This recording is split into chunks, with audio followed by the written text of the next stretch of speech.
अस्सलाम वालेकुम, बिस्मिल्लाहिर्रहमानिर्रहीम। डार एजुकेशन के HTTP वीडियो ट्यूटोरियल में खुश आमदीद। आज हम जो डिस्कशन करने जा रहे हैं वो है file inclusions in PHP।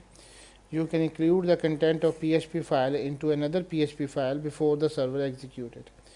There are two PHP functions which can be used to include one PHP file into another file.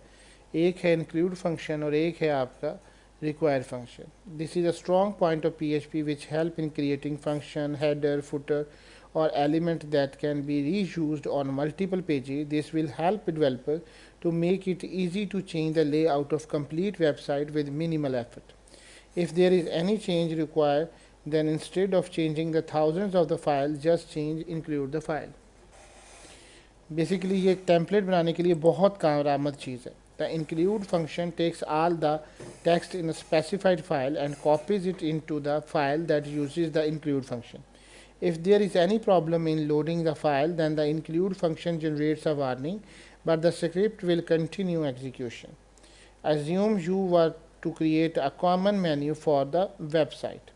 To create a file menu.htp with the following content. So आप एक column बनाना चाहते हैं ख़ास किस्म का, जिस तरह कि यहाँ पे, और मैं आपको ये एक फ़ाइल दिखा देता हूँ. लेट्स सपोज हम ये शॉपिंग की एक साइट बना रहे हैं. तो इसमें देखिएगा कि ये फुटर है. अब ये फुटर में बेसिकली हमने क्या लिखा है, all rights reserved by the darsoft.org. तो इसके अंदर हमने जो भी चेंजेस करनी थी वो हमने इसके मुताबिक की हैं. लेट्स सपोज मैं इसका कलर चेंज करना चाहता हूँ, तो इसका मैंने एक कलर लेट्स सपोज ये किया, या इसका मैं इसका डिफ़ॉल्ट फ़ॉन्ट की बजाय लूसीडा कर देते हैं.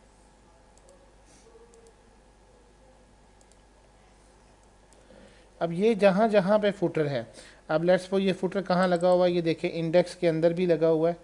ये नीचे देखें ऑटोमेटिकली चेंज हो गया. प्रीव्यू इन फायरफॉक्स, गूगल क्रोम. तो यू कैन सी दैट कि जहाँ पे इसकी वैल्यूज़ चेंज की हैं वो फुटर ऑटोमेटिकली चेंज हो गया, जहाँ पे भी इसकी वैल्यूज़ इसकी रिक्वायर्ड होंगी. और जैसे ये इसके साथ है तो ये ऑटोमेटिकली इसके साथ वैल्यूज़ ये darsoft के साथ इसका लिंक हो गया. अब जहाँ आपको ये इंक्लूड की फ़ाइल चाहिए वहाँ आपने सिर्फ क्या करना है, जहाँ PHP लिखना ज़रूरी होता है जब भी आपने PHP का सिंटैक्स करना है, इंक्लूड और पूरा पाथ देते हैं जहाँ पे आपकी फ़ाइल पड़ी हुई. ये ऑटोमेटिकली फ़ाइल उस जगह पे जहाँ आपको रिक्वायर्ड है वहाँ पे फिक्स कर देता है. इसी तरह से जैसे हमने ये आपसे बात की, इसी तरह से हमने एक हेडर की भी फ़ाइल बनाई है. जैसे कि यहाँ पे एडमिन एरिया है, तो यू कैन सी दैट कि इसमें एक include admin header dot PHP है. हालांकि आपने देखेंगे कि यहाँ पे सारी फाइल्स नज़र आ रही हैं आपको. ये हमने एक हेडर बनाया हुआ है darshop के लिए. अब वो हेडर फाइल कहाँ पे, ये देखें एडमिन एरिया डॉट PHP. तो ये एक हमने एक हेडर बनाया हुआ है. जहाँ पे हमें इंक्लूड करने की ज़रूरत है इसको, आप वहाँ पे जस्ट और जस्ट सिर्फ़ और सिर्फ इंक्लूड का ऑप्शन दे दें. जैसे कि यहाँ पे हमने इंक्लूड दिया हुआ है, कोड के ज़रिए इंक्लूड, और इंक्लूड के साथ फाइल दे दीजिए.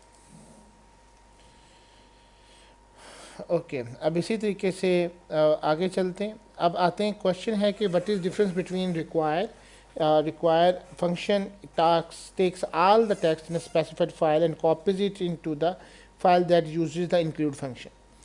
If there is any problem in loading the file, then the require function generates a fatal error and halts the execution of the script. Include क्या करता था कि ये आपका अगर कोई एरर आता भी है तो स्क्रिप्ट को रन ज़रूर करता है विद एरर्स, लेकिन उसकी एग्जीक्यूशन को रोकता नहीं है. जबकि आपका जो रिक्वायर का फंक्शन है ये वहाँ पे फैटल एरर जनरेट करेगा अगर आपकी कोई प्रॉब्लम है और आपकी एग्जीक्यूशन को रोक देगा. So there is no difference in require and include except they handle error condition. So include और रिक्वायर में वैसे ऐसा कोई फ़र्क नहीं है सिवाय इसके कि ये दोनों एरर हैंडलिंग किस तरह से करते हैं. It is recommended to use the require function instead of the include. और बेहतर ये है कि आप रिक्वायर यूज़ किया करें as compare to the include, because script should not continue executing if files are missing और misnamed. You can try using above example with require function and it will generate the same result as you will use the before. So thank you very much and Allah Hafiz.